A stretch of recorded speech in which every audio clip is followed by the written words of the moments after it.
Hey guys, it's Melanie. Welcome back to the last candle review of the day. I was originally going to pop my review of gardenia in here, but I realized in filming the video before this one, which was the eucalyptus cotton, as always, I will link my review of that one in the description box down below.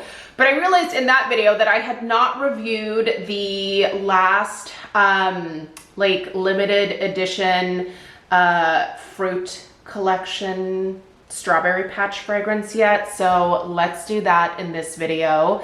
Honestly, I am on my last burn of this one. I will be finishing it today, so it's probably actually kind of hard to see that it is lit right now. This particular candle pedestal, which by the way, I've gotten so many questions about. This white part is a Homeworks candle pedestal, and this base right here is the base that goes with the Sherborne Hurricane from Pottery Barn. I'm not using the Hurricane right now because I don't need it with this particular 3-wick. Also, I'm switching the candles in and out to like film these videos, so I don't want to risk breaking the glass. I would be devastated because of course that particular Hurricane is it is discontinued now. You might still be able to find it at your local Pottery Barn, so definitely pop in store, but you can't order it online anymore. And I think all the stores in my area are now sold out of this one. So at any rate, I am on the last burn of Strawberry Patch, so I need to review her, so let's get it done.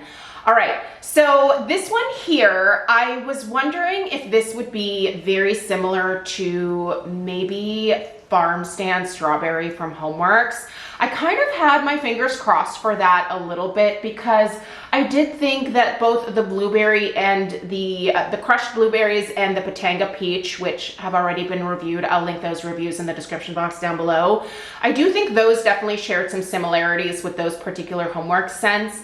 And they are some of my favorites from Homeworks. So it's always nice to have, you know, different options to go to.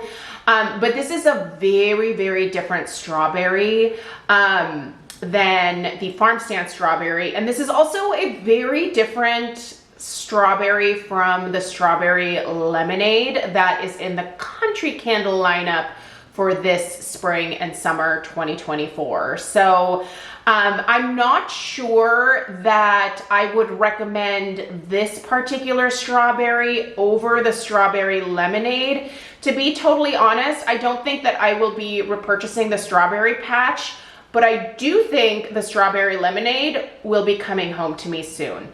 I would, however, like to see Kringle do a more straightforward, just really ripe midsummer, like warm strawberry fragrance without any hints of citrus, just a straight up strawberry from Kringle, I think would be amazing. No, nothing green, I don't want anything like that. Just juicy, warm, summertime strawberry. Doesn't that sound amazing? I love strawberries in the summer.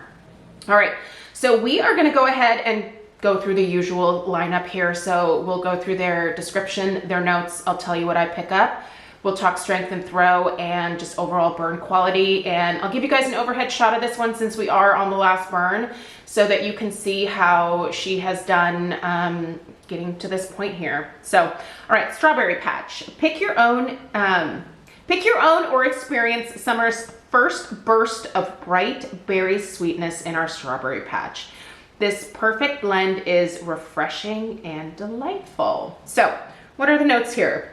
They're pretty basic. The top notes are strawberries. The mid notes are summery and citrus. I'm not sure what summery smells like, but I'm gonna guess. I would assume that it smells like the warmth of summertime. You know how when you buy your fruit from like a roadside stand, and usually that stand is sitting in the sun. Fruits are usually, you know, covered by shade, but still, you know, like the warmth kind of the day just warms up the fruits and it amplifies the fragrance of those fruits. So maybe that's what they mean by summery here. And then the base is just fruity, just fruity. All right, what do you smell here? Okay, first of all, it's interesting because This to my nose, it's not the sweetest strawberry. And this has a ton of citrus in it. And I feel like it's mostly lemon, but there could also be a hint of maybe almost like just the tiniest touch of grapefruit as well. There's an interesting tang to the citrus here that makes it more intense than just a straight up lemon.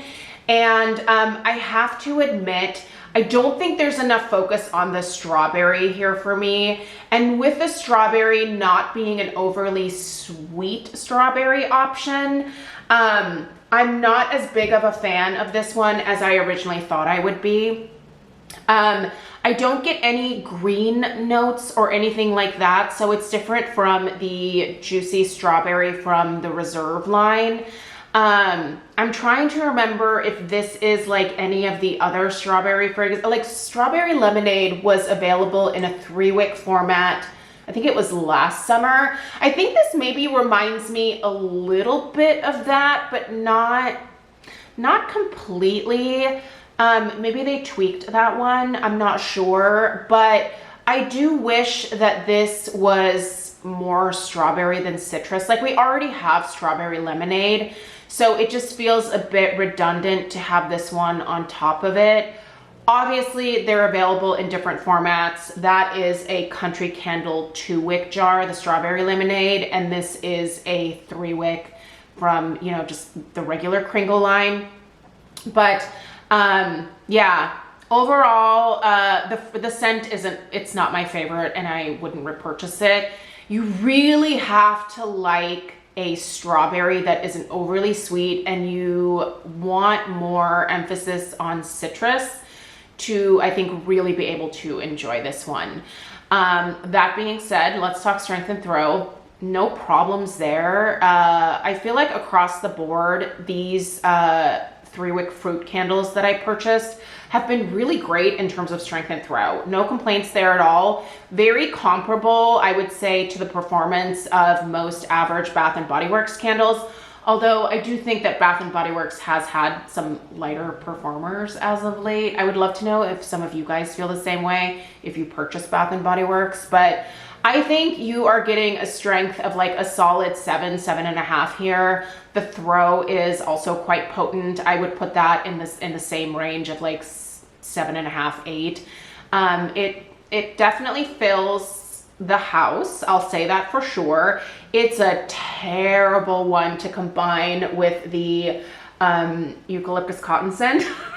I had both of those going, and honestly, it smells kind of funky in here. That is not a pairing that I would recommend to anyone. But yeah, I started the day by lighting this one and then lit the other one for the review, and I started smelling them together, and I just thought like, oh, this is all wrong. I would not recommend that pairing. So, but this on its own, I think it's fine. I'm glad I bought it. I'm glad I tried it. I don't think it's one where I would say run out and get it. If it eventually goes on sale, and it's available for a really good price point, might be worth picking up 1 or 2. Maybe a little bit more of that strawberry would come out if I pop this into a candle crock. But I'm so close to finishing at this point that I'm just gonna go ahead and burn it to the bitter end.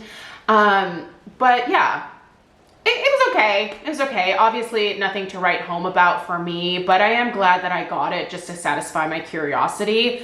I would hands down repurchase the Patanga Peach. Out of the 5 that I bought, the Patanga Peach and the Crushed Blueberries are my like top recommendations. This one I think is okay. And then obviously the other 2 those were disappointing to me, but you know, like you can't win them all.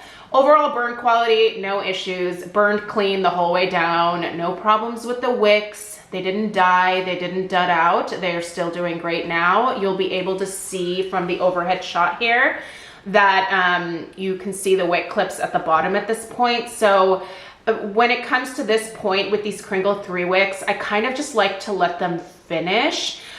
Even though it's gonna take me beyond my usual burn time of about 4 hours with these, I think it's fine.